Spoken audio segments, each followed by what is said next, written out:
that the current flow in the same direction, right? Opposite direction. We say opposite charges, opposite the effect of charges. So as I mentioned to you, you can see that the force, the larger the force, because if you increase the current, force is larger. Make the D smaller, become larger. Makes sense. So you may have a problem, like in the tutorial, which will work out for you, or you may have 4 such conductors. It doesn't matter. Same thing applies to position there. Again, you get that. We'll discuss that.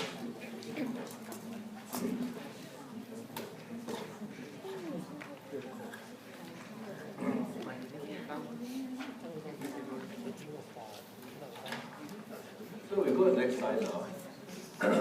So the B is the same as B is the same UH, as you know the relationship. If we give you H, you can find B. B is the flux density. So if I give you H, you can find B as well. So I said before, relationship should be mu naught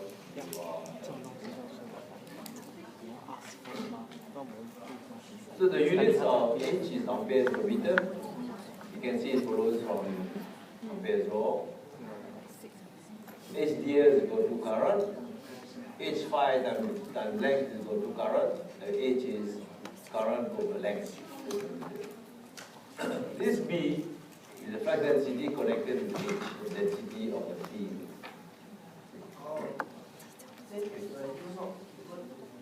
Mu naught is air. It's always given to you. The data given, mu naught is given by 4 pi times less 10 and 7.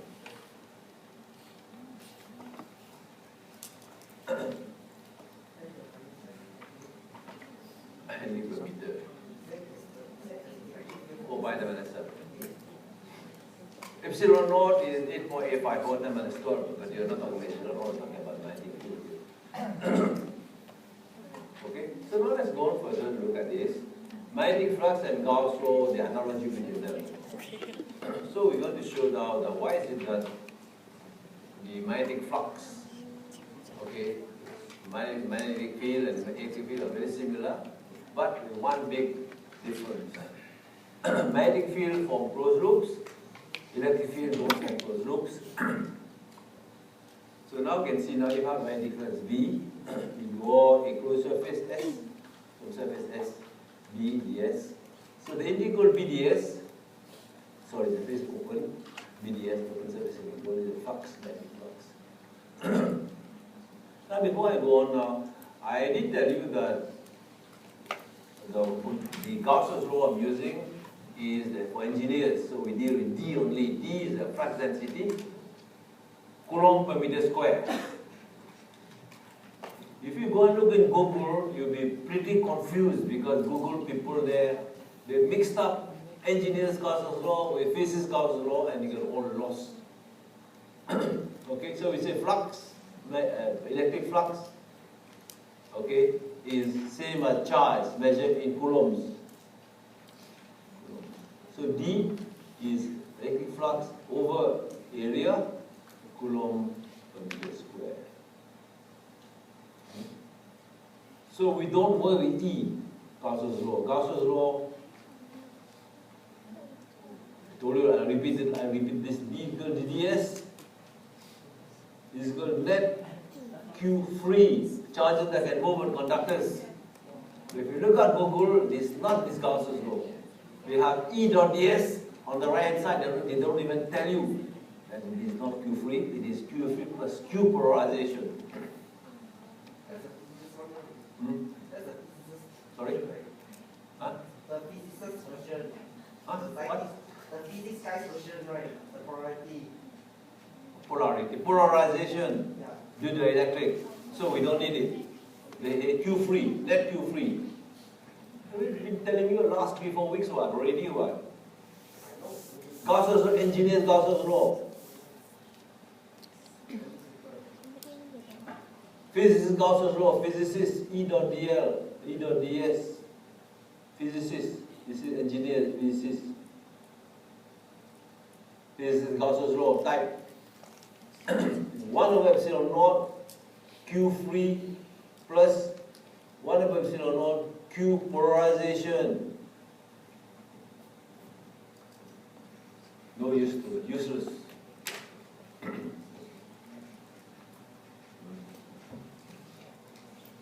So those people write on Google, they don't know anything. So don't believe what you read there, no rubbish.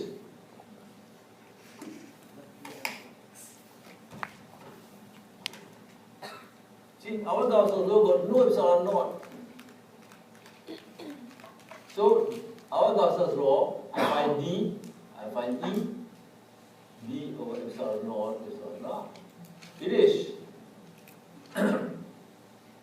Physics Gauss law, you have to find polarization charges which you don't know. And they have dielectric. Right? And you want to find E. There are two unknowns in one equation. Of course, they simply cheated. They say just keep quiet. They forget about this. But you can't leave it alone like that.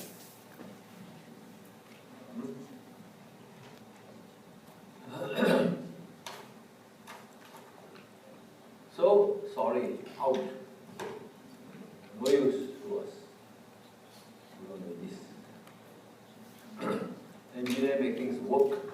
Physicists make things slow down. Okay? So, of course, you can use this to find answer. The Q polarization is shown to be linked to the quantity called susceptibility. And the susceptibility is linked to the epsilon r. Too many unnecessary things you don't use. Simplicity is what we have. Okay? So I have a part way capacitor. I know the charges in the conductors, I can calculate capacitors, everything I can find the D, I can find the E, okay. If I use physics Gauss's law, I have to take into account the charges in the dielectric, which I don't know yet.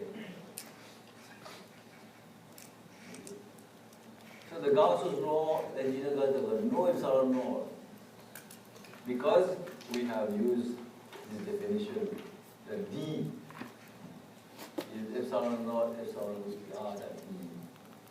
Hidden inside here is this quarter here, is hidden there. The polarization charges is hidden inside the epsilon.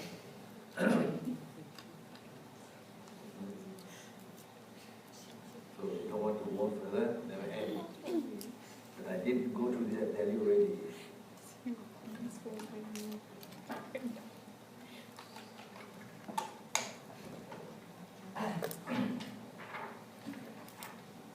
So that is why we work with D, we don't work with E for Gauss's law. Here, similarly, we don't work with B, we work with H. If you look at the Ampere's law for B here, you have a mu naught somewhere there. Again, if you use physicists, or I would say this complicated law, this is Ampere's law. Integral H dot dl, work with H, is equal to I, so-called I free, I mean the current that flows in the conductor, I free. If you look, you see the engineers. So you find H, from H, if you want, you can get B, B is same as mu naught and mu r and H. So if you physicist law, physicist Ampere law, you have integral of B dot ds. Okay, you have B dot ds, you have a mu 1 over mu naught, I free plus I magnetic current M. But you don't know this in the problem. You are looking for this. But of course, the engineers have got around this problem. We don't want this to here. Information is there. You laugh. You laugh. The book doesn't even tell you that. I go and look. This is common before. But of course, most most problem, this term doesn't come in. Most problems, why? Because most problem doesn't deal magnetic material. You know, there's no magnetic current there, magnetic kind of contribution. So mu is 1. When mu is 1, everything is goes to 0. Everything can go back. H del D, sorry. Yes. Not yes, yeah. So, if you are non-magnetic material, mu is 1. This will go to non-magnetic current, and you can put this back, okay? Sorry,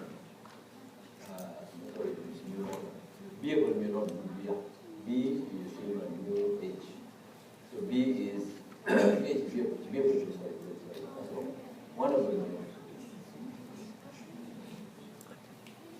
I'm not used to using this. Okay, so you can see you have magnetic current. So for problem which involve no magnetic material, it's the same thing. But when you have magnetic material present, you do not do this. You have to find this, and you want this. But for engineers, Ampere's law, no problem. You only need the current that flows the conductor. Forget about the current because magnetic. Even a magnetic material there doesn't matter. The H is the same. The same H. Whether you have magnetic material or not, provided the current flowing is the same, free current flow, you get the same H. And we found H, you can find a B from this relationship. You find H already, you can find B, mu naught, mu R, H. Yeah, this already you can find B. Again, the same kind of reasoning, because you are mixing two unknowns. The unknown has to be defined. This one here, something called magnetic susceptibility, which only physicists can interpret.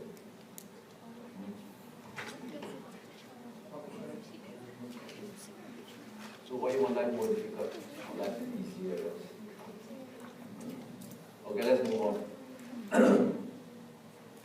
So the integral BDS, closed surface here, is 0 because, as I said before, if you compare this with Gauss's law, the integral D dot ds, closed surface, is a Q free, Q electric, Q free, I would say Q free. Not Q electric, Q free charges, free charges. Free charges are charges that can move on conductors.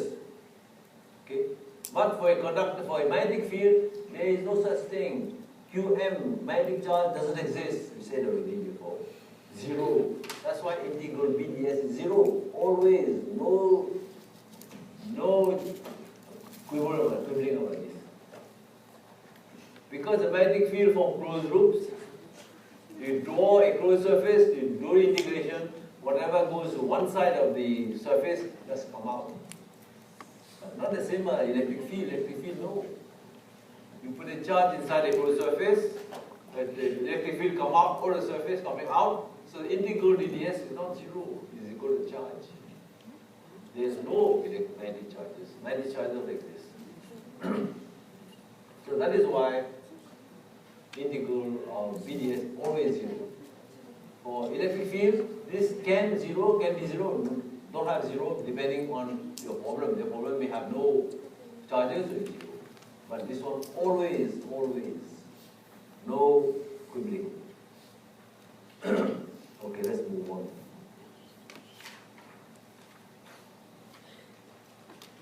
So please don't think Google is foolproof, Don't think that, rubbish down there, I tell you. The people who write something there, they don't know. They don't know enough. Little knowledge is a dangerous thing.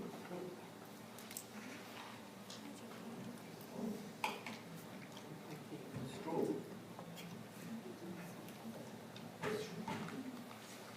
Sometimes the well-known universities, professor, they have no time. He's a businessman looking for funds. He asks his research student to do the problem, the solution. A research student could be very mediocre. Now this student doesn't understand what he's doing. Simply the solution put on the internet. So when people found it's rubbish, the professor says, sorry, it's not my solution, my student's solution. What he says. But is it right? It's not right.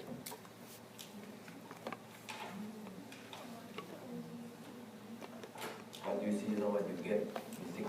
Okay, now let's see the last bit. The last bit we want to, I think, let's do this quickly. Coaxial conductor, current flowing inside, current coming out. Okay, so I want to find out how much flux is contained within the conductor A and B. Not in the conductor, but within the two conductors. So, I draw a, don't forget, a flux is line rule. So you can see it. And the radius R, H phi is I upon 2 pi R. Therefore, B condensity is mu naught, as finished there, mu naught H phi, therefore B is given by this. So now very often, sometimes I want to know now, over a cross-section, radial cross-section between the two conductors, how much flux is crossing this? How much magnetic flux is there? So, to do that, I integrate d phi, small element d phi, multiplied by BR times LDR. LDR means this is the length of the conductor. The small element dr is this radial part. So LDR gives you a small area. So therefore this is crossing a small area LDR or length L. So if I integrate from R goes A to B, I will find how much flux is crossing this. This is an open surface, no? How much is crossing this? So I integrate. Integral of 1 over R is 1 or R log 0 to A.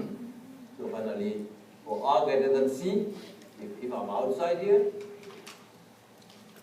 I draw my ampere surface, plus I minus I, 0. That's why just some weeks we talk about it. As I said before, it could be a screening book. So there's no flux outside.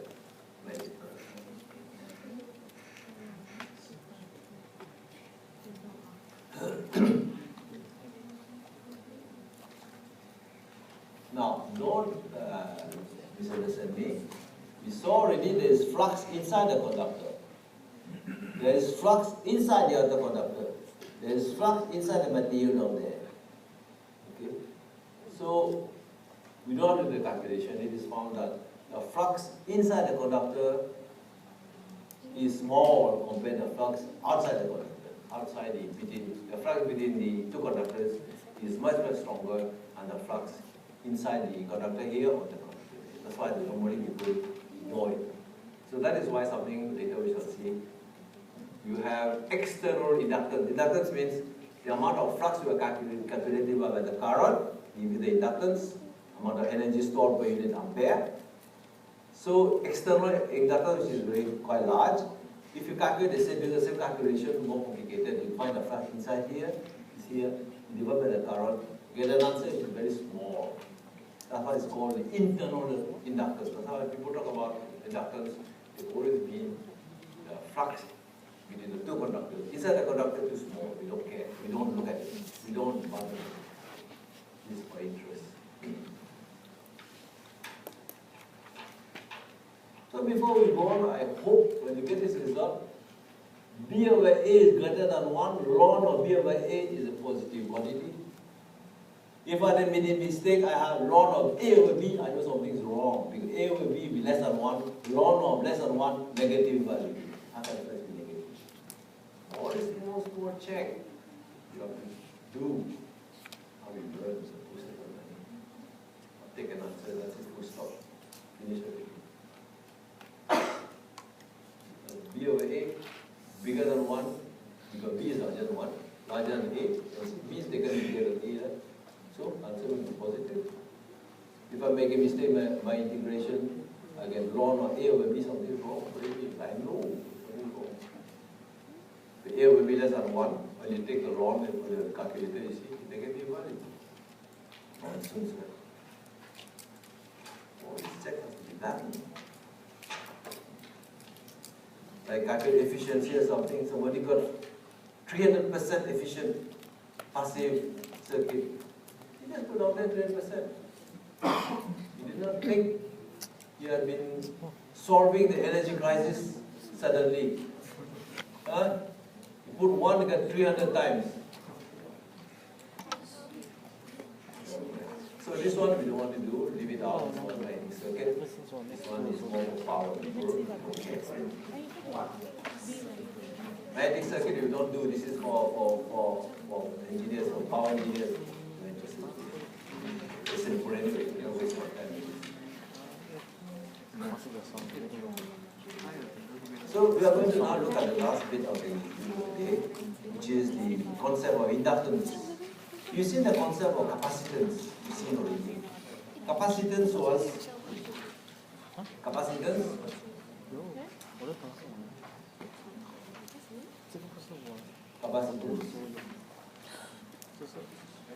C is charge over voltage.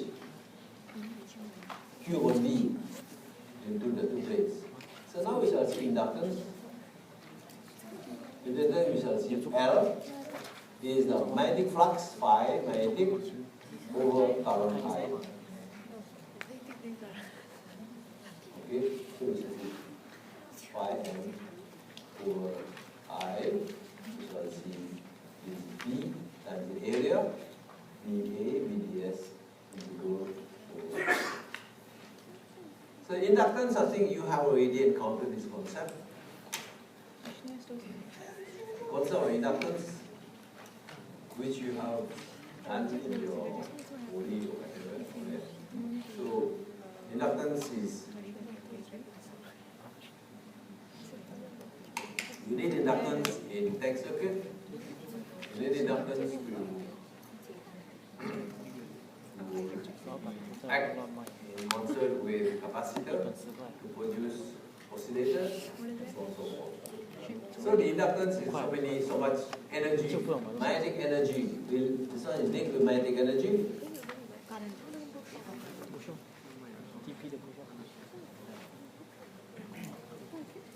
This one is linked with electric energy.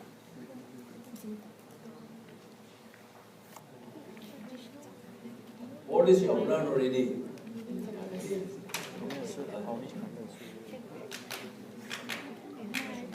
So we shall see now that look at our inductance now, what we need it for. So, but there are two kinds of inductances, self-inductance and mutual inductance. Like you have mutual inductance or a transformer, you have a primary coil, on top of that, for the transformer, you have a secondary coil which is wrapped on top. But then in this case here, you have time-varying current. So therefore, you have something to say? Listening. Listen when you talk. Think aloud. Anyway, so what I want to make is, if you look at textbook, the topic of inductance, unfortunately, is always covered in a section on DC current, steady current. And this is wrong, inappropriate, wrong place. Because the concept of inductance has no meaning with DC. No meaning. If you are given inductance, ideal inductor, if it was a DC current to it, it is short circuit. You have no meaning. It's only time it comes into being when you have a current changing with time. And changing with time, you're creating flux, increase, decrease, in course of induced EMF. So therefore, this is unfortunate because most textbooks always they do this topic in steady current. So no choice. I have to warn you. It has no meaning unless you have current flowing. Time. The time is there. So basically what we're going to do is now we have to look at two kinds of inductances. You have a coil, have a current from time, changing. I1, T. Okay, the red coil, okay, I've got the current I1T. So when it creates B and H, give rise to magnetic flux. You can see magnetic flux. You can see the current going this way, I have moved. So a very simple definition. the amount of flux that is created by this current divided by the current give you the self-inductance. It's self by itself doesn't have one quality. So a piece of wire, if you look at the symbol for inductance, got a string like this. Actually, inductance like this needs not be looked like this. Inductance could be a straight conductor because of inductance. So long as you have current flowing, during the time, it stores energy in inductance. Like I say capacitor. To capacitor create a symbol capacitor. Capacitor don't look like that. The symbol. You have electrolytic capacitor, you have paper capacitor, they don't look like that. They don't look like two plates. It's symbolic. Okay? So now, self-inductance, give you a current. How to calculate? You calculate H, Ampere's law, engineer's Ampere's law, find B, find electromagnetic flux, by M itself, and divide by the current, we get so-called self-inductance by itself. No volume. Self-inductance. Now we come to something which is important also, is the mutual inductance, M or L1. So here you have the coil 1, right? Another coil, okay, 2, black here, coil is black, and it's black coil which is going to have an effect.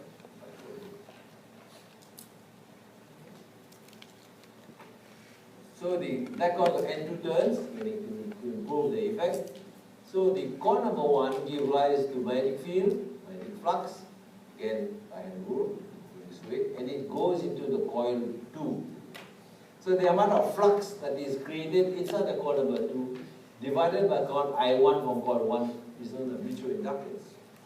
That's the definition, nothing great about it.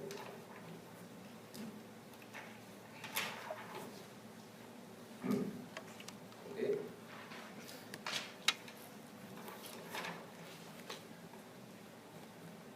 So I21, somebody is I21, somebody is M, I21. Total flux linking coil 2 from to coil I1, divided by I1, I get phi to 1 times N2, and the turns here, and then I1. Or L12, meaning that you feed the current in I2 and find the flux in coil number 1. Same thing, you have flux phi 12, flux, okay, divide N1, N1 turn divided by I2. This is all the same. By reciprocity is the same. The action and reaction are equal. You need a wall, amount of force you put there, reaction is the same. This is very well known. That's why we don't use N1 as well, we use M. So before we go, let's look at a simple calculation of mutual inductance. Simple one. So you can see I can either feed the coil number 1, the conductor number 1, and either feed coil number 1, calculate the flux in here, or feed coil number 2, calculate the flux in 1. You must pick the easiest one, the easier one. Engineer to pick the easier one. Both methods can be done, but one is more complicated. So let's look at this one now. So this is the problem. I have a infinite normally wire conductor, 1, okay, and next door parallel to it, you have a coil, and we call A and B by B. I want to find what's the mutual inductance in those two. So there are two ways of doing this problem. First obvious way, I can feed I1, calculate the flux inside the coil number 2, and divide by I1. Simple. Because the answer for this is simple. The other method, harder, is feed a current inside the square coil, find the flux linking the long infinite conductor. So how do you link a conductor which is thin infinitely long? But it can be done. The long conductor, if it's long, you can assume it forms a very rectangular coil with the ends at minus infinity, the top at plus infinity, and the second arm is at minus infinity. So you calculate the distribution of the flux from here into this large fat coil, and then send the ends to infinity and calculate. It's far more complicated. But if you have done your sum correctly, you get the same answer. So let's look at the simpler method. We feed the current I1 here, Ampere's law, right hand rule, Ampere's law. At any given point, distance R is stripped here, of thickness dr, of length b, area is bdr, small bdr here. B is h upon mu naught h is b, assuming air, I1 to by r, no problem. So I have to integrate over a small strip. Actually, it's a double integral because the area, but not in double integral because this one is constant. The field h phi with the up and down the same. So I can multiply by b. I integrate the next one respect to r. So r goes from c here c to c plus a. Actually, it's called lifted. So when I do this again, you can see I get the answer. The flux linking this one is b mu naught I 1 to pi ln c plus a over c. Again, this answer is not 1 positive. I think I have to correct this for there. So therefore, they are according to the definition, given by the current and disappear, it cancel out. So the initial inductance of the slope is going to be b mu naught n2 upon 2 pi ln c plus a over c. So if we are challenged to work out the other way, you get the same answer, but a lot of work. But not necessarily very challenging.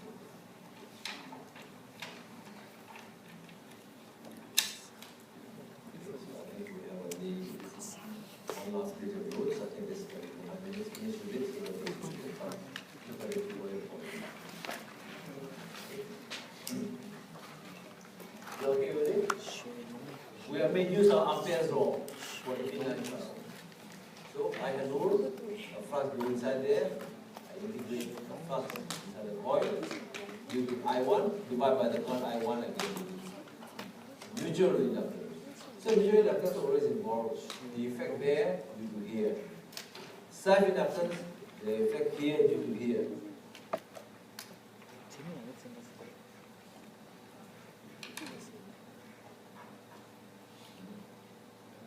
Of course, this problem is quite simple. To make it harder, rotate the coil at an angle. There is no mathematics, no trigonometry. I can change the shape of the coil. Instead of being rectangular, it can be the form of a rectangular with a small gap in between. So what? We need a hair gap. Not air gap. Air gap, the coil will not flow, nothing will flow. Not air gap. There's a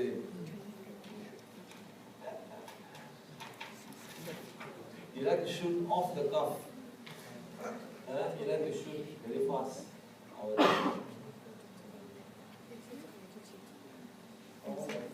There's no air gap here. The coil is open, there will be no current induced inside there.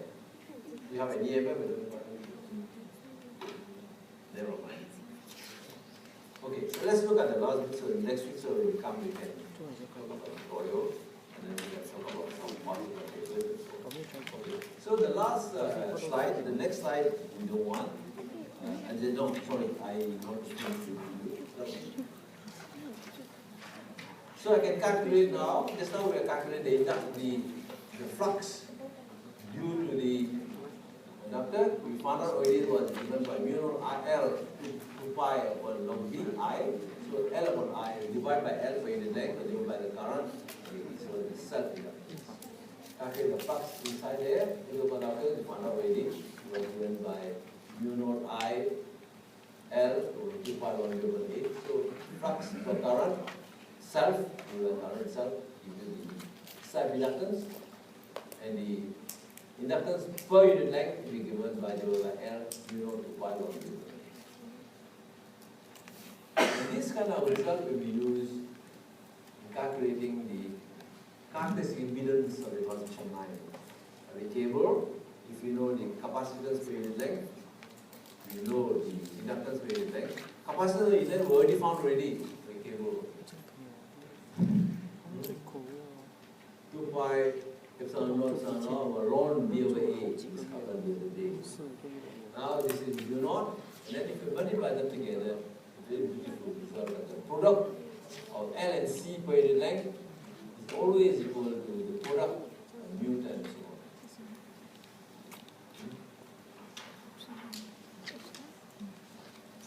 And this is very, very similar, very, this thing, LC, is equal to mu so on. Okay? This already RC is rho C, while R is a resistance. Remember, it decays resistance.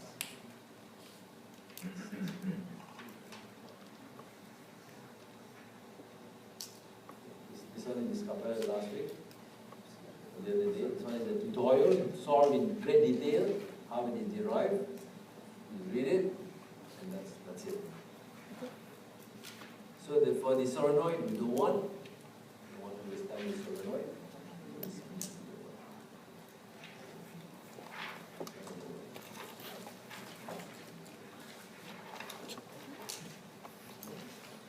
Next page.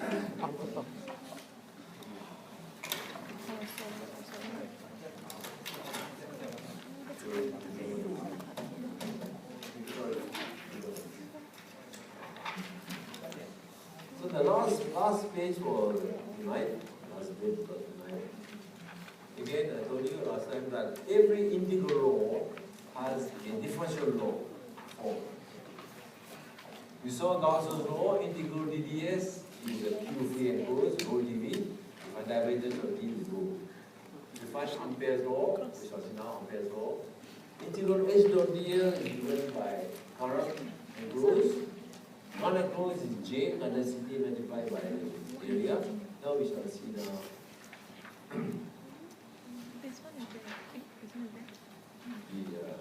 similar thing for a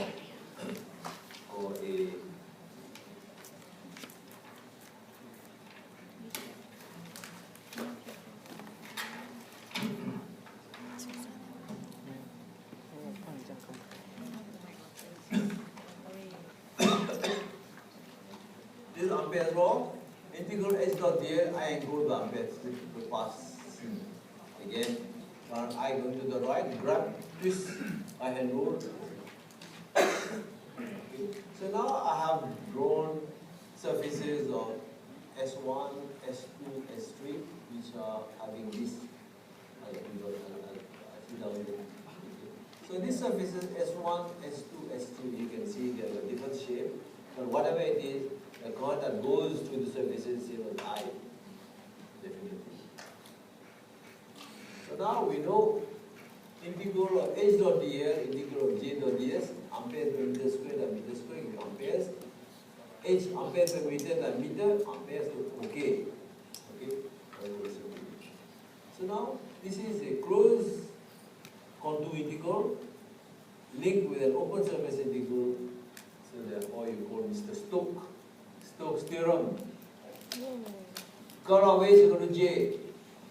Mathematics. Stokes theorem.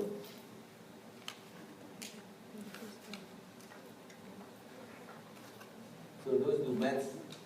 QE, I don't know whether it's in the name of 1402. Stokes theorem. You link an open surface integral with a line integral, contour integral. So now a Stokes theorem. So therefore you have a curl coming in. Mr. Curl coming in. So therefore curl of A is equal to J. Therefore I give you H, you can find the current. Okay? And in this case here, this is only valid for DC current for no time changes. If you have time changes, I think the professor will tell you time changes. Again, this is incomplete. That J cannot be only the conduction current. In the wire, you have a new form of current for the displacement current. The displacement current is the rate of change of electric field, and the displacement current doesn't flow in the wire, it flows in air, it flows in outside. Okay? So therefore, let me write down the real true form, the real solid Ampere's law. integral of H dot dl, no change, is given by integral on surface J conduction, okay, ds, ds plus J displacement,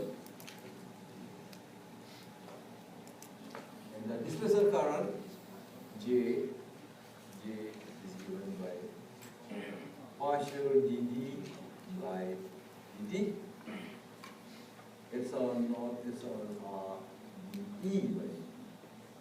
So I told you before it is. But this means displacement current. We write down displacement current.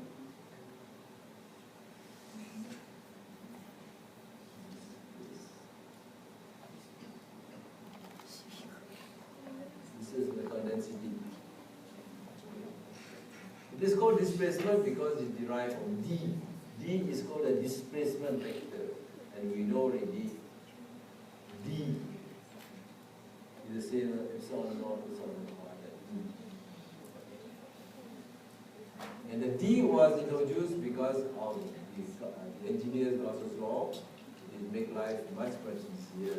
The d is only connected with the Q-free free charges, where the E, when you are dielectric, also involves free charges as well as polarization charges, which we don't want to be involved in. More messy.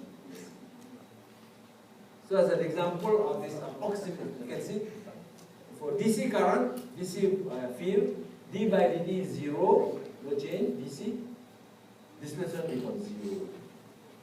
So for DC phenomena, no current, no time changes, there is 0 displacement because partial d by dt becomes 0. Therefore you have only conduction current.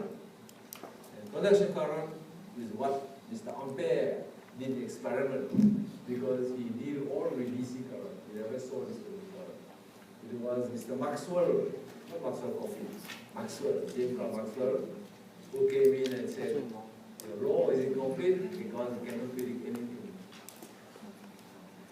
Because of this relationship between conduction current and displacement current, Maxwell found out that relationship that the velocity of the wave in air is given by root 1 over LC, L by unit length, and happen to be equal to 0 to 1 mu LC. So you can see when you have time varying changes, the epsilon and mu become to go together. Electric field and magnetic field come together. But in our case, we are not dealing with time varying fields, we are not model. In our case, when d by dt is 0, this goes to 0, therefore current always is J. This J here is the conduction current. One can't find the value exponent. So current always goes to J. I give an example of bottom here, where if I give you H, AX, XY plus AY, X squared Y, but AZ is a simple method of differentiation of finding the curl. The curl, rectangular coordinate system, AX, AY, AZ, D by DX, D by DY, D by DZ, partial, HS, SY, AZ, put there, do the determinant expansion, not forgetting the row sign, plus, minus, plus, determinant, and that's it. So a lot of things you have learned, but you have never applied.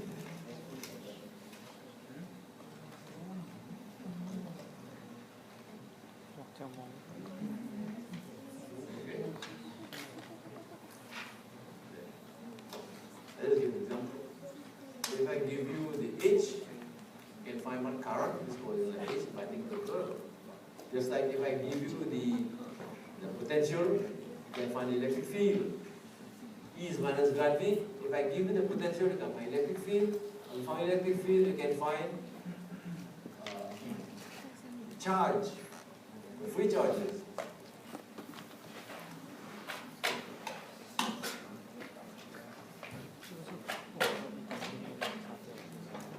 Okay, so that's it.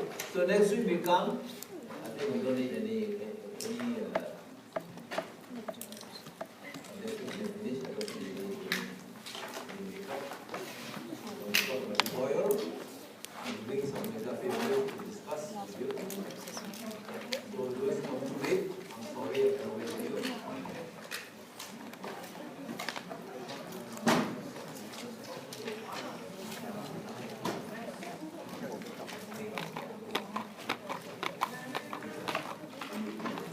you copy this girl, make sure you know, make sure it's correct.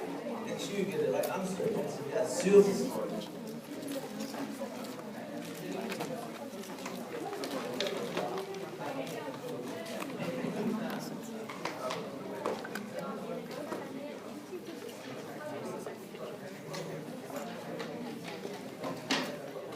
Okay, I see you next week. Next week, we're going to the oil. We're going to at the same time, please go and look at the tutorial before you come here. Now we talk about a problem, you say, what problem? Bring your tutorial sheet, bring your solution.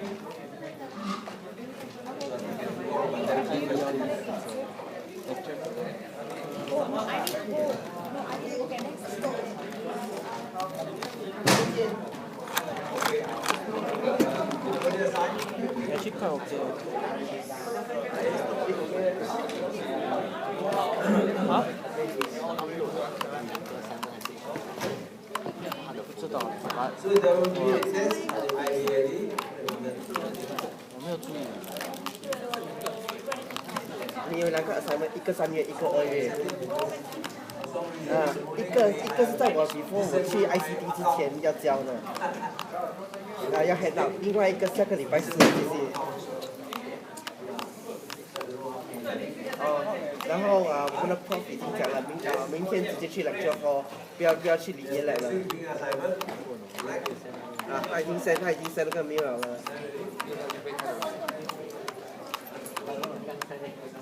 明天来学校啊？一起啊？一起啊？